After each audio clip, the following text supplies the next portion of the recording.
Top dog, good to be with you here today. Had a bad feeling last week. I was a little apprehensive about what may be in store for us, like you yourself talked about. Unfortunately, that damn thing materialized yesterday. I don't know if the nervousness of the game or the embarrassment of how we played, but absolutely not what we intended to have transpire yesterday. Got to get my bark in before we start. Good to be with you, top dog. Huh? BK, what a day yesterday. What a day down on the lakefront at the stadium. Just absolutely hard. I told you. You didn't believe me. I told you Belichick was going to come in here. I told you he's not going to beat himself. We're going to get into all this, but I told you. Well, unfortunately, we concurred with each other. That wasn't. Right. I wanted us both to be wrong, so we could be sitting here at 3-3 today, not 2-4. As we get ready though for this show, I look over. Typically, I want to see Dave Big Play McAllister, but Dave Big Play McAllister has turned into Gabby Cruz today. Big Play Gabby taking care of us today. But Gabby, you're deferring to, and I'm actually going as tardy as possible getting over here. But Gabby is deferring on getting over to Angry Ken here, and I have a feeling you're not going to be too damn festive today, young man. All I'm going to say, everybody, is tray tables up, fasten your seatbelts, because this is going to be a turbulent ride. Guys, the fans in Cleveland are on fire today. So let's just get right into it. The Browns come out hot yesterday. We're ready. Bill Belichick ready to go. And let's get into the plays, guys. Start it out.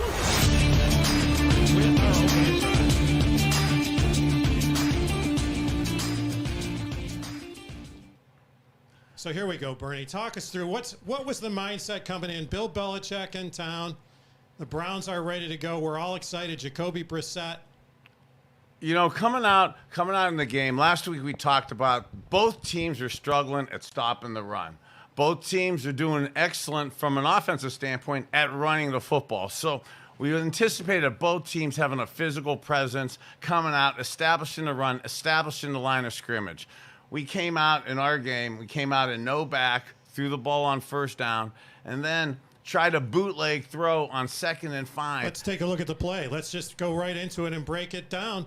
We get the ball, and then as Browns fans, we're thinking, okay, let's just run Nick Chubb. We've heard the complaints. We're not running him enough, and here's our play, Bernie. But one of the things we talked about last week, the attention to detail of the Bill Belichick New England defense. They set their edges. They always understand not getting beat outside. So knowing that we're doing a bootleg play action type of football team, their edges, their ends here aren't going to let Jacoby Brissett get outside of him. So when you have a bootleg like this and you have a team that's really anticipating these type of throws, because we started last year's game with 13 personnel and trying to throw the ball in there. So I absolutely don't mind throwing the ball with that personnel group. But we knew that Bill Belichick's defense was going to understand and be anticipating those type bootlegs. So that's not a game. That's not a type of sequence where you want to catch them off guard. And I think we were trying to be a little too cute with them. Well, we were trying to be a little too cute, and you're exactly right. It all comes down to who their head football coach is, and their head football coach is one of the smartest coaches that's ever coached the game, and that's Bill Belichick. And you're absolutely right. He is not going to let you and not going to let his team get beat on a bootleg. And I wish you would have been in that offensive meeting room, or someone would have been in that offensive room, but they should know this. And you could tell it when they started to run the play.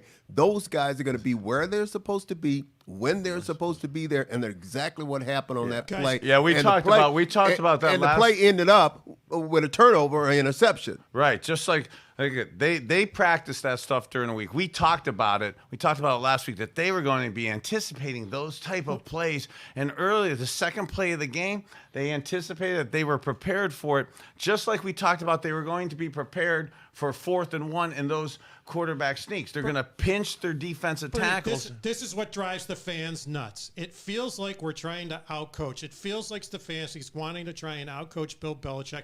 They asked Coach Belichick at the press conference after, hey, were you surprised on the Browns throwing to Pharaoh Brown, the third-string tight end? And Bernie, we talked before the show. There was nobody surprised on what Belichick said. Yeah, well, I saw Coach Belichick before the game. And, again, not that we're talking strategy before the game. You don't want to put anybody in those type situations. But you are reading body language, and you're trying to figure out who's doing what and what you may be anticipating and stuff. And I could just tell by the look in his eyes that he had an air of confidence in terms of understanding what he wanted to do during the game. And just like last year, we started out in that 13 personnel of trying to throw the ball with some depth down to the tight ends down the field. He anticipated and had prepared his team for exactly that. All right, so now we got to go quickly over on defense. Now, as, again, an angry fan, I'm thinking it's about time we stop the quarterback. We make every quarterback that comes into Cleveland Stadium look like he's going to the Hall of Fame. But this time it's Zappy. Let's see this play. Zappy. Hanford, how do you defend this guy? And were you surprised that he had the success he had? I was really surprised because you're talking about they're pretty much down to their third-string quarterback, and it was just an outstanding play on their end. I mean, you look at the wide receiver, you're going to see two defensive backs defending against this play, and no one got to the ball, and you could just see he just went up and made a good play. But when you look at Zappy all day, I mean, the guy went 24 for 34, 309 yards, and 2 touchdowns. No, Bernie, this is key, no interceptions. We're talking about a third-string quarterback that with played 118.4 quarterback rating against us. Yeah. Making a play in the first quarter here, making a throw down into double coverage that really a veteran quarterback could make. And that type throw right there, that's actually pretty deep. That's actually pretty good coverage. And I don't mind sometimes from a defensive perspective if you get beat like that, playing tough like that. We talked last week about the defensive line not getting more pressure, getting more of the press coverage, getting 5 guys involved in a pass rush. You saw 5 guys rushing there, anticipating some of the runs and stuff. If a defensive back is in those positions, that's the things that sometimes happen. And I'm going to say this real quick. I was shocked a little bit because I didn't know that Zappy had this in him, because what he did was he threw that ball, and he knew to throw that ball with the defensive back at his back to him. It's the back and with height. In the old days, you wouldn't throw with that type of height because the safety would come over and decapitate you. Absolutely. Now you can't take out the defenseless receiver. So again, as a 4th-round draft pick, a rookie from Western Kentucky, to have that type of presence and vision, that type of experience, to make that type of throw where only his guy could catch it was unfortunately awesome. And I'm going to angry Ken, but 9 times out of 10, when that happens, when the defensive back have his back to him, he knows that he's either going to catch that ball, it's going to be complete, or he's going to get past interference. Right. So, Hanford, you made a good point. Turnovers. Coming into the game yesterday, the Browns were ranked 25th in turnovers. Only 2. 20, two interceptions. So, and I know later on Miles got that fumble, but where's the interceptions? Our defensive backs aren't even close enough to even have pass interference, let alone interceptions. But where's all the ball hawking? Where's the strip sack? Where's the fumbles?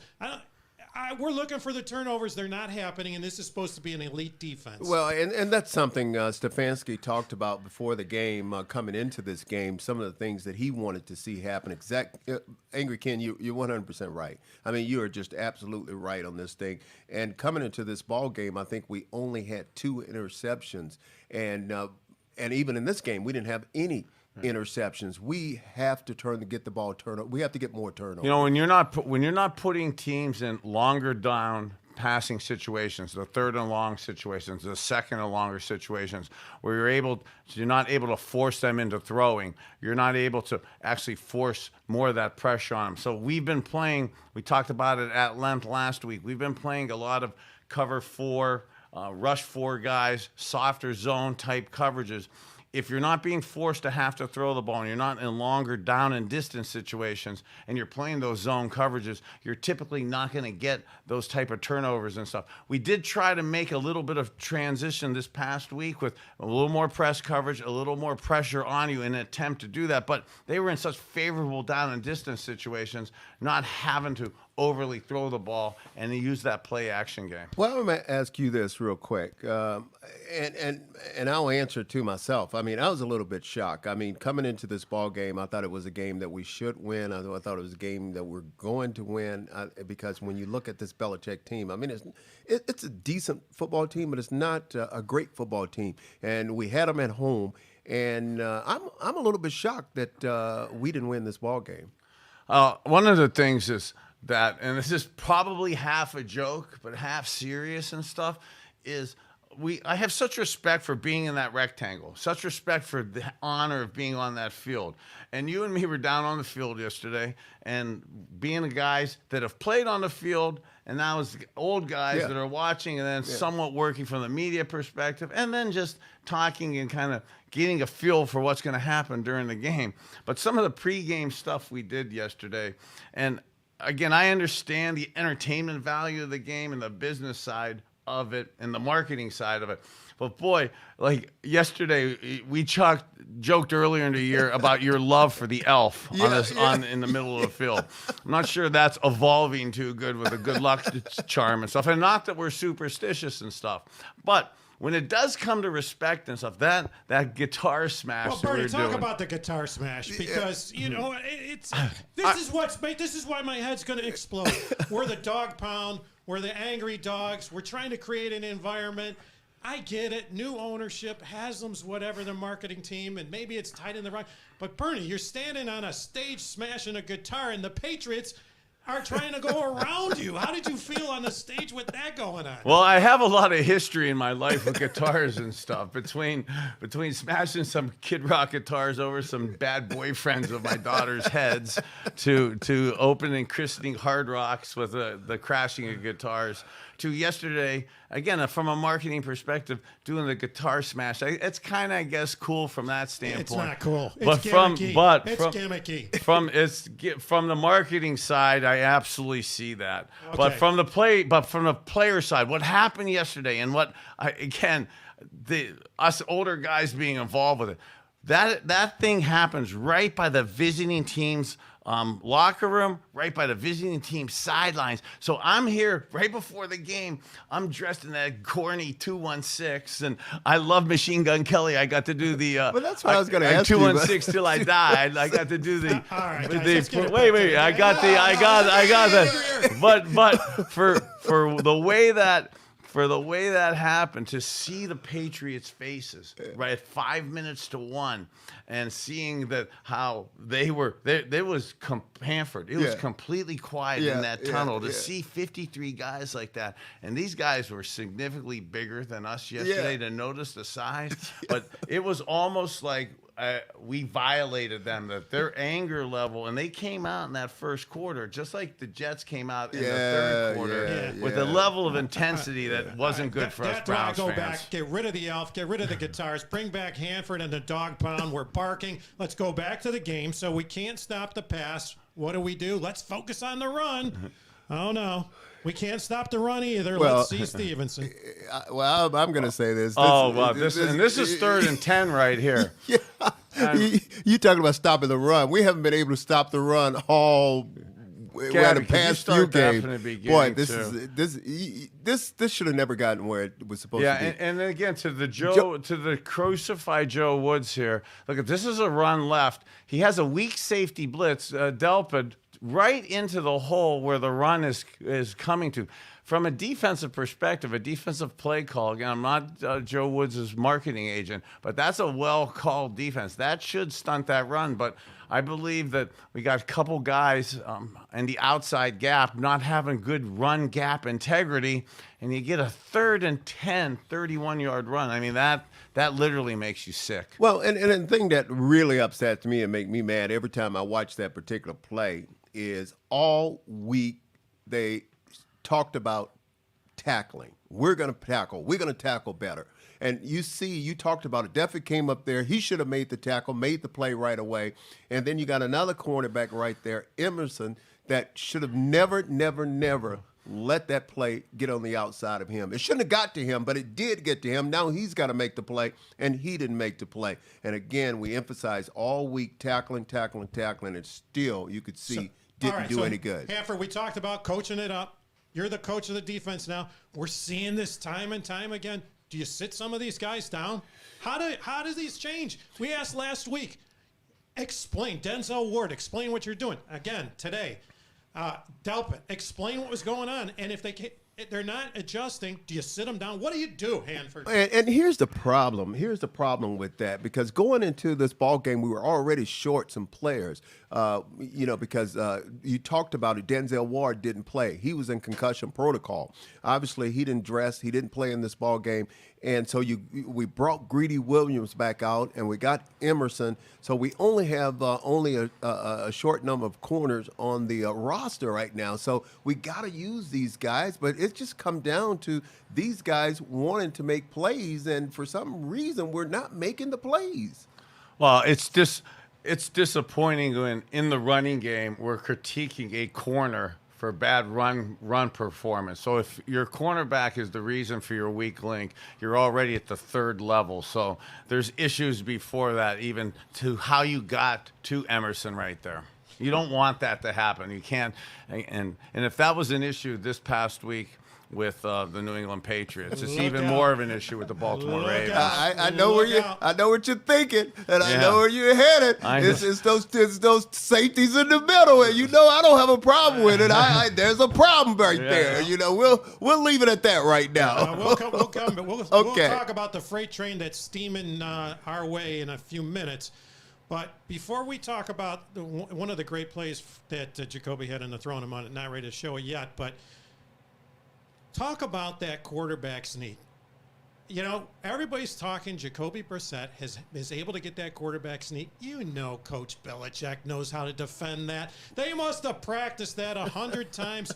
Bernie Hanford, you pinched the line right there, and no chance. Well, look, again, it's not to promote the podcast and to call us Nostradamus and stuff. No, promote it. But to talk through last week, at this exact time last week, we were talking about wanting to just call over to the game plan, to the coaches, to the front office, and not to promote ourselves or to over glorify ourselves with it, but knowing that I spend time with him and knowing in those meetings what you're going to do for that, and knowing that we did not do the quarterback sneak last week, that we talked about it, that Bill Belichick will be looking at a 6-2 defense and or having his two defensive tackles in there shaded up to head up to inside of the guards and pinching inside, knowing that the quarterback sneak is the 95th percentile of plays that we're going to run, especially after last week not running it, and then to have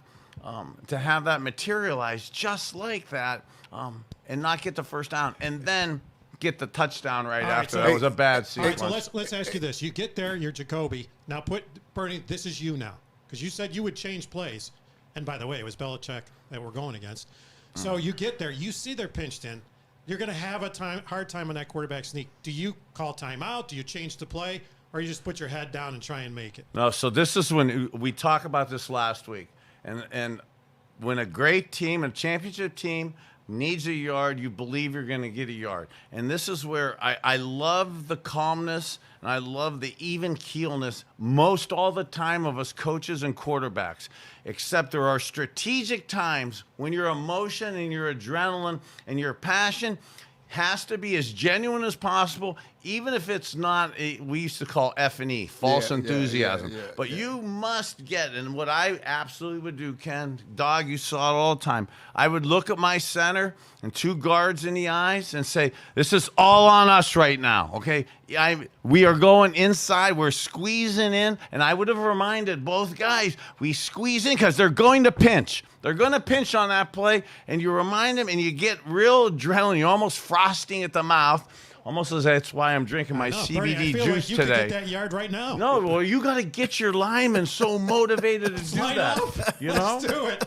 Well, And when you yeah, do that, they believe in it. And I mean, that sounds corny. It sounds like it's adrenaline. That sounds like it's made up for TV Bernie, and stuff. but that let me- is let the me- We got simpler more things moves. you let me do say guys. this. Then we have on the sideline. Go ahead, Hanford. And here's where I'm headed, right with that on those same lines, because I guarantee you, here's what happened. And it's all about attitude. It's all about a frame of mind. And you're exactly right. I guarantee you what Belichick did. He went in that defensive meeting room this year. Right. And he Oh. sit there and he talked to those guys on defense, and he probably showed them. He said, "Let me show you guys one damn thing right Let here." me She show- like, there was "Let a me show you special one segment." thing. He said, they have gone for it on 4th down 6 times, and they've gotten all 6 of them. I don't want to see that happen. It's all about attitude, and we are not going to let them get it. You see what happened? Those guys, they went out, and they stopped us, and we didn't get it. Yeah, and he would add to that. He would add that, and he would add, look, they just don't respect you. They Yeah. think you suck. Yeah. They think they could just run you over. Yeah. Look, they just do that. They're telling you Yeah. they're going to do that. That's how little they think of you. That gets those guys so frosted, so fired up. They are telling you this is what we're going to do, and you can't And you're stop not it. tough enough to stop stop us. us. Yeah. Well, Deal and you know with it. what? They're right. They're right. They are tougher than us, and they stopped us. There was a few highlights. Here's a play, Gab. Let's run this one. Jacoby Brissett, tough day, but this was one of the highlights. Albeit, man, it was a tight window. But Bernie, walk us through this. Okay, 4th and 5.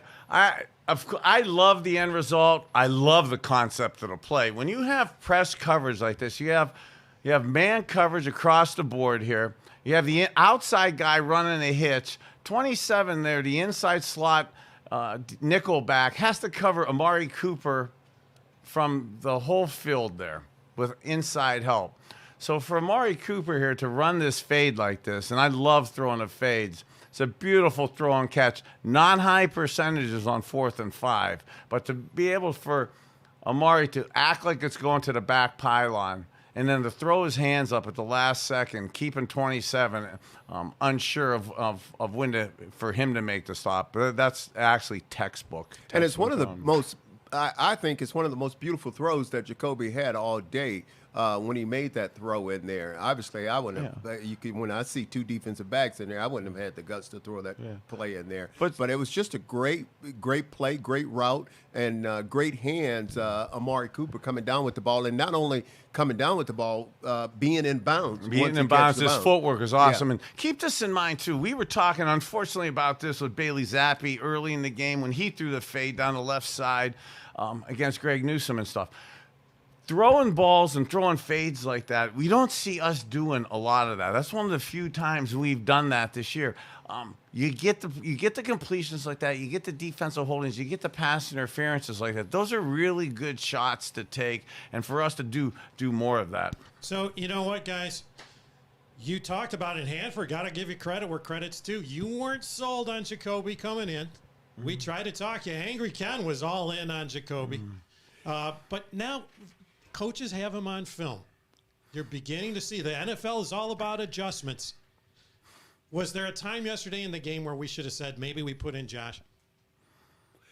I personally, I don't think so. I don't like to No spark, I no don't like spark. to change in the middle of a ball game like that. Yeah, change for just change sake. I think if you want to do it, you want to give him Dobbs a shot this week. Let's go ahead and get him ready to play.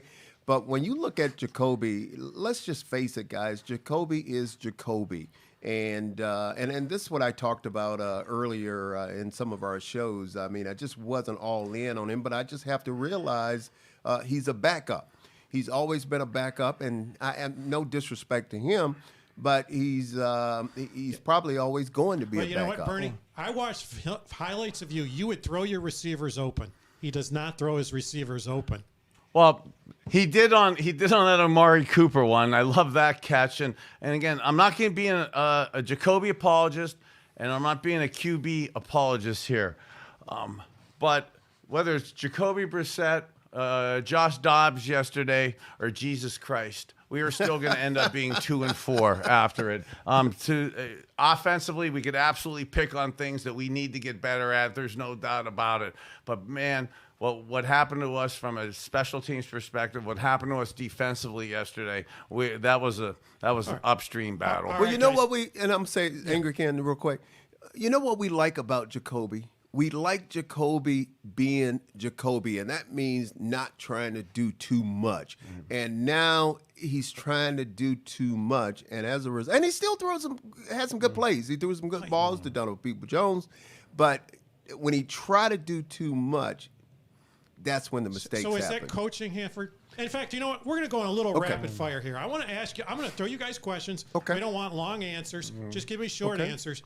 Is it a coaching situation? Are we asking him to do too much?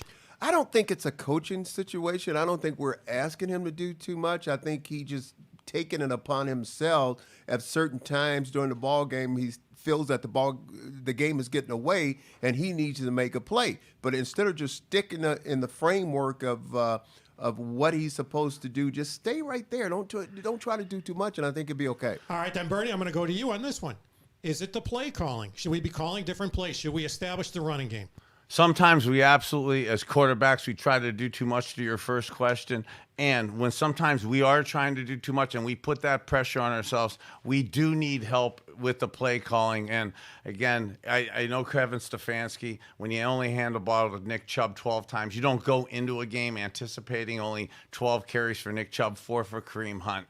So absolutely, you can help them out in your play calling with the running game, implementing your Nick Chubbs and Kareem Hunt earlier from that perspective. Okay, so we're going at halftime. You know Belichick's the master of adjustments. We see no adjustments at halftime. We come in, we just keep doing the same thing. Bernie, is Coach Stefanski losing the players?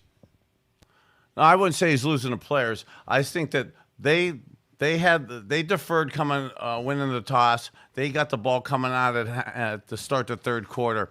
They got a 7-play quick drive, immediate touchdown. All of a sudden, instead of a 10-6 game, it's a 17-6 game.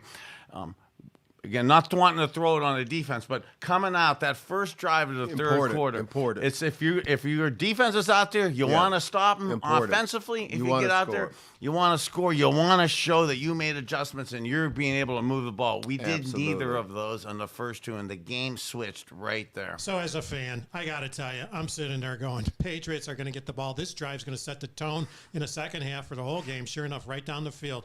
So Hanford, Myles Garrett in his press conference yesterday afterwards said, we got to look at him here. Now, he wasn't throwing shade at anybody. He said, I got to look at myself. But we got to go into those defensive meetings, and we can't be afraid to call each other out.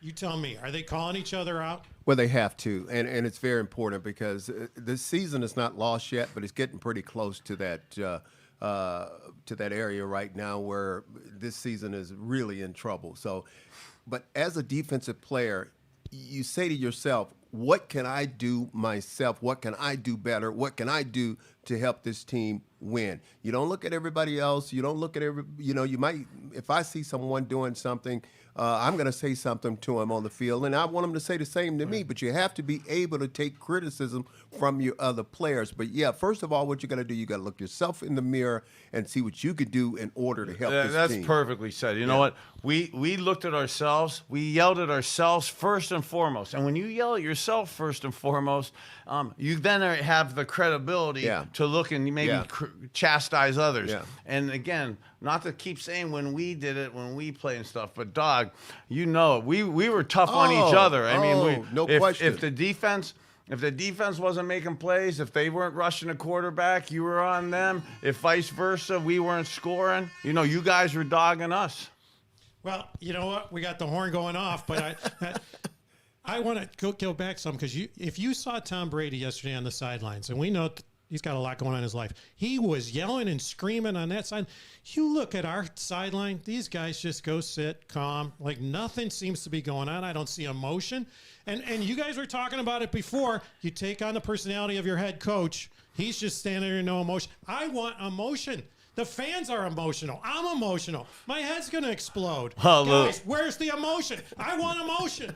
Well, I don't want to feed your anger there, Ken, and I'll break that horn and stuff, okay?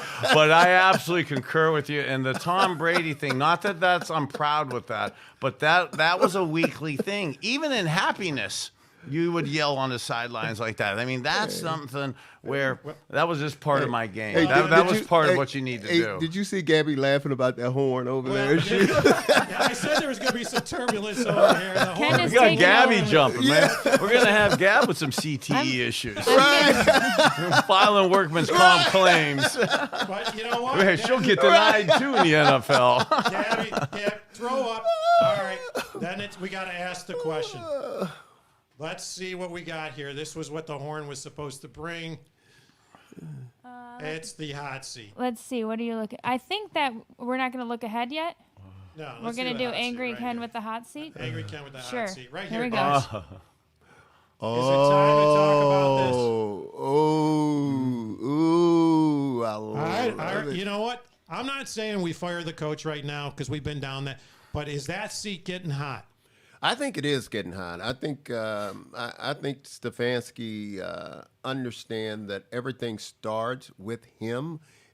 For instance, if the defense is not doing what it's supposed to do, it's on him. If the offense is not doing what they're supposed to do, it's on him. He is the head coach. I think he should be on the hot seat, but do I think we should fire him? Absolutely not. I'm not at all into firing him. Yeah. I'm not on the hot Yeah. seat with him. I think if we start going down that pathway now, it'll give us zero chance to dig out of this right now. This is something where we got to rally around everybody. And I'm not just saying that as a homer trying to be a Cleveland Brown internal person. Coach Stefanski, this is not the time to dive on him. Well, you know what, guys? I'm not saying we fire him, but hand the place off to Coach Van Pelt and be the head coach. We said Bill Belichick went into that meeting on the defense, and he said, guys, watch for this. You can just picture Stefanski. He's worrying about the offense. Be the head coach. That's what I'm saying. All right, if he's not on the hot seat, Gabby, do we have anybody else that's on the hot seat? Oh, yeah, we do. Oh, yeah, we do. All right, Bernie, what do you think? Well, again, you heard me talking about Joe Woods today in terms of actually calling some really good defenses that, from a defensive X's and O perspective, us players throw that should have back been in position to handle that. So making those type switches at mid-season, I'm not sure that's going to be able to get us to the promised land right now. I agree, and I think it all comes down to the players. I mean, if the players have to execute whatever the defense is or whatever the play is, we have to go out and execute. And normally the coaches are the ones that catch all the blame and get the axe, get fired. But still, as players, I think the responsibility is really on the players. And there's a tough spot. We're in a tough spot, too, from a player perspective. Again, I'm not trying to play both sides or give excuses to them.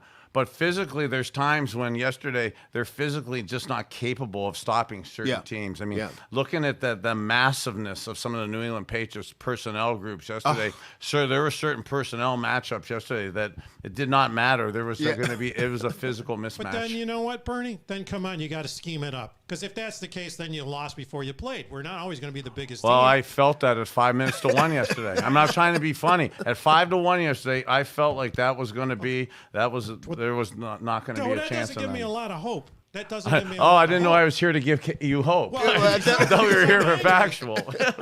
All right, so now we got the freight train, Lamar Jackson and the Ravens coming to town. But before we get into looking ahead, we got to go back to the old days. And this is fans are saying they love this part of the show. When you guys talk about the old days, and of course the old Browns became the new Ravens, and now the old Ravens, and people ask me, how did I become so angry? It's when Art Modell moved the team. But guys, you played for Art Modell. Give us a story or two on Art Modell.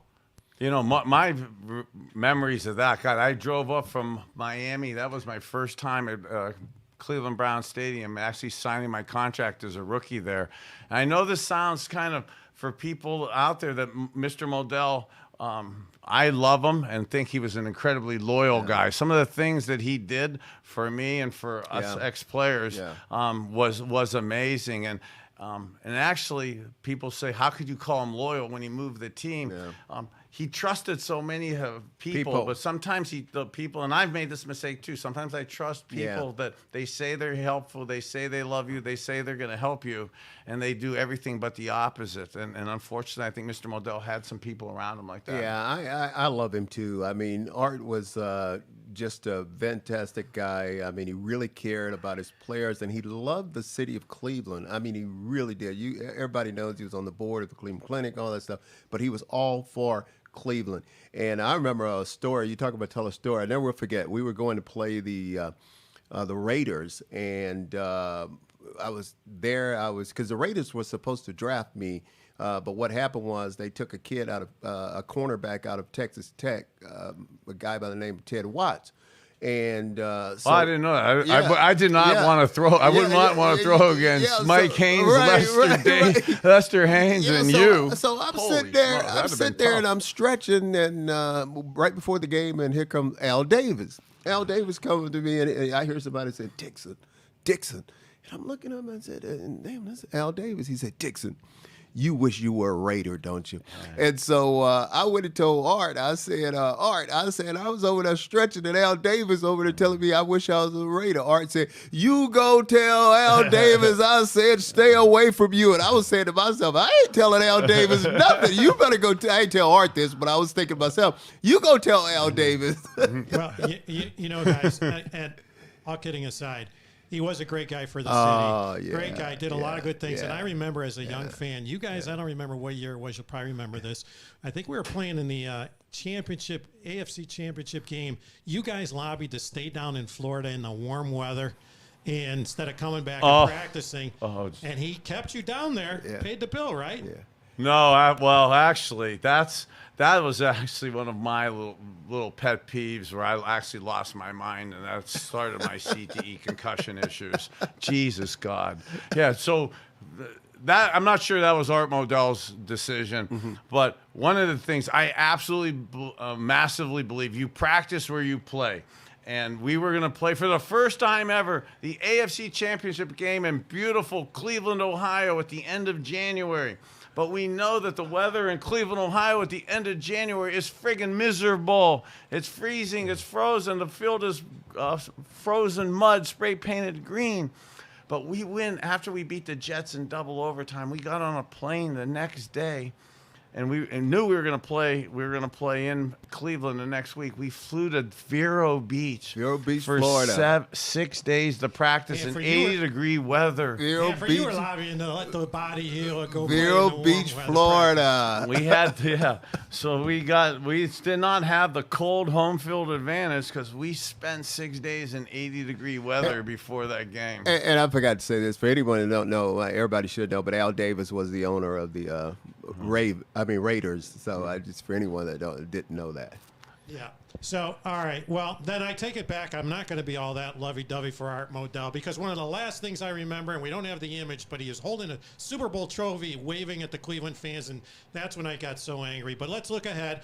We got the, like I said, Lamar Jackson. Let's take a look at the Giants game yesterday. This is what we're up for next week. Yeah, you know what? As you look at Lamar Jackson, we get ready for the Baltimore Ravens. I'm back on my John Carroll bro crush again. Greg Roman, the offensive coordinator for Gabby, your John Carroll Blue Streaks many moons ago, and now what he's doing with the Baltimore Ravens. He's come up with such a creative run game. His ability now to use Lamar Jackson and to use the running game, it's unfortunately for us Browns, it's what we're struggling against. He's impeccable with it in the running game and with him able to run. And then what he's able to do with the great Mark Andrews here. This is the matchup that we're gonna have. We've had the issue with in the past, and that we're gonna need to rectify before we get here this Sunday. And we've talked about Njoku, him being a matchup nightmare for defensive backs. You hit on it. It's the same thing with Mark Andrews because if you look at him out of that clip, what happened was he immediately beat the defensive back right off the line of scrimmage, and Lamar just put it right over his left shoulder, right there before the safety can get over there, and obviously it's the touchdown. So that's a matchup we definitely going to have to be make sure we know where he is at all time. Talking about Mark Andrews, because that's one of Lamar's favorite targets. All right, so let's take a look at Daniel Jones then against that Ravens defense, because Bernie, Jacoby's going to have to face him. How do you beat him? You know, whether you're watching the Ravens defense, and the Ravens defense, we've been taking Joe Woods and our Cleveland Browns secondary has been taking so much flack for communication issues during the year. The Baltimore Ravens have had significantly more communications issues within their defensive backfield. They've lost 3 double-digit leads, so some of their losses have actually been more challenging and more hurtful than our Cleveland Browns losses. But as you're doing this here, the Baltimore Ravens, just like the New England Patriots, will be ready for these bootlegs and for these nakeds and stuff, for these half rollouts and stuff. They're ready for them here against the New York Giants. They actually have the outside guys covered. This is Daniel Jones doing a really nice job of coming to his 3rd and 4th guy underneath here. But this is typically the type of stuff that the Ravens on these bootlegs, they do a decent job of covering because they see him so much against their own team. And when you look at them, I mean, they've had their problems this year because Wink is gone. They have this kid, McDonald, who is the defensive coordinator right now. He came over from Michigan Wolverines. Exactly right. Came over from Michigan. And the 2 corners, Peters and Humphrey, those guys, I mean, they're playing well, but I don't think they're playing as well as they have in the past. And they tend to guess. They tend to guess, and they want to jump a lot of routes, so we have an advantage there. But they're still a tough defense. They're still a tough defense, and if they get it all together, obviously they're going to be tough to beat. I just hope they don't get it together this week. Well, they're struggling at home. That's one of the things you got to hope for. And you want to talk about, we've got a horrible logo in the middle of our field. I have no idea what that crazy thing is. Actually, I do. It's the flag from Maryland with the Baltimore Ravens, and it's ridiculous looking over there. But, all right, guys, now let's go into the betting segment. I mentioned that last week top men flew to Las Vegas, which we did. Had some great meetings with the top sports betting operators, I think, as you've heard us say time and time again. So they liked all our picks from last week. They saw the. I see you have some good ones this week. As a matter of fact, I know I'm teasing a big announcement. We're just not quite there yet, but I'll give you a hint. We're going to be having some of the top handicappers in the nation coming and giving their picks. So all you people out there, of which, thank you, by the way, this made us the Bernie Kosar Show with Hanford Dixon, the #1 show on the internet. Those people that are looking for picks, come and hear the top handicappers, but they got nothing on our guys who are super hot. You guys are on a roll, winning all your picks again. Let's go to the 1-star this week, Gabby. Wait, we're not going to relive what we did last week? No, I take his word. Let's go. Let's go. Come on, kid. Let's go. Put everything in the rearview mirror. We are. Just take it from us. You're winning. So no one has to get even on Monday night tonight, huh? A single star. Let's go. We got the Bengals. And what do you got? Bengals giving 7 here. Ooh, I'm going to look at this one, and Bengals are starting to get hot, but so are the Falcons. The Falcons are playing pretty good right now. But Joe Burrow and the company, they're just I'm going to have to go with the Bengals, and that's 7. Yeah, I love Joe Burrow, and I'm staying on my over winners, like I keep saying. But with all the points, I like the Falcons this week. Oh, okay. Right, there you have it. Let's go to the 3-star. This one we're always hot on. And the Dolphins, it's hard to figure this team out.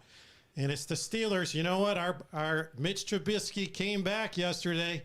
Came out. Yeah, Thomason, what a great coach. What do you guys think here? Dolphins giving 6. I'll let you go first. Well, I'm still fixated on my Dolphin doctors. Yeah. Killing me with my concussion issues here. So Tua's going to be back too, I think. Yeah, with Tua coming back, that's still a lot of points and stuff. But I'm gonna go with the Dolphins.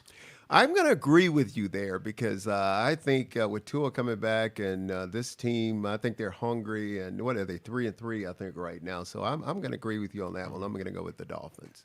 All right, then that takes us to our 5-star. Oh, this is a good one. This is it. Ravens, Browns. I don't know, guys. This might be a trap. I'll take this one first. I hate to do this, but Ravens are at home, and I think the Ravens. I'm gonna go with the Ravens on that -6 there. Well, I'm still on my over kicks on these games, and I thought like last week when we weren't going to put pressure on us because we didn't want to go against the Browns, so we just said the over. You know, we felt like New England was going to happen like that. This is there's still a lot of points and stuff, so I like the overs, and I'm gonna as much as I'm disappointed in the Browns and stuff, I'm gonna go with a homer pick this week. You know what? I think this is going to be the week that when you look at Baltimore and how they've lost some games, I think they're going to finally. The reason why I'm going to go with them because I think I hate to say this, but I think they finally put it together. Finally put it together, and I hate to say this because they've actually dominated all their games, and how they even let yesterday's game get away again. They've got to be sick with each other. So I'm going to tell you guys, as a fan that's as angry as I am, I still have hope. And I've had this happen to me so many times in my life. Just when you think the Browns are out, they come back. I'm predicting an upset, and I'm predicting Cade York game-winning field goal as time expires next week. Mark it down. Let's see. Don't forget they have Tucker on the other side over there. So will that turn Angry Ken into Festive Ken? Well, you know what turns Festive Ken? And by the way, I'm angry about the name change somewhere in my Indians jersey. But I gotta salute the Guardians and the wonderful job they're doing. You know, big game tonight, but love the Guardians. But this is something. All right, now we got breaking news, huh? Breaking news here from Angry Ken's office. All right, so I got to tell you, here's what happened last night. The Yankees were all excited. They won. They went to their chartered plane at Burke. The family, the players on the plane, only for the pilot to say, "Sorry, we're having mechanical difficulties." Off the plane they went. Had to get buses back there. They weren't expected to stay in town. You can imagine the traveling secretary trying to get rooms for all the players and their families. They had to bring in another jet this morning. It got there at 10:30. As of 11:30, my spies over on the tarmac at Burke say the plane has not left yet. So, Guardians, we're with you.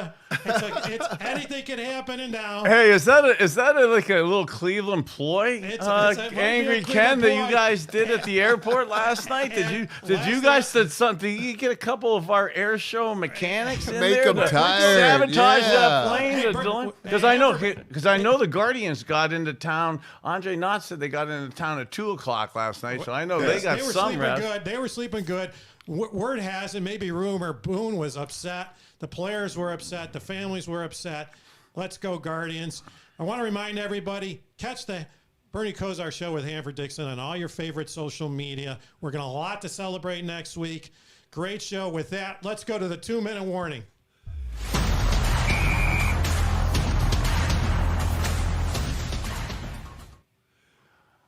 Two-minute warning. We're firing it up this week.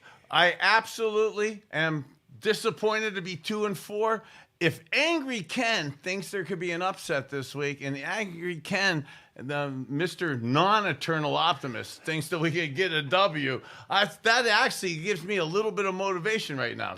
Well, and me too. But I'm so disappointed in this team right now. I mean, I really am. I mean, this football team, obviously, I keep saying that this was a game that we should have won, but we didn't get it done.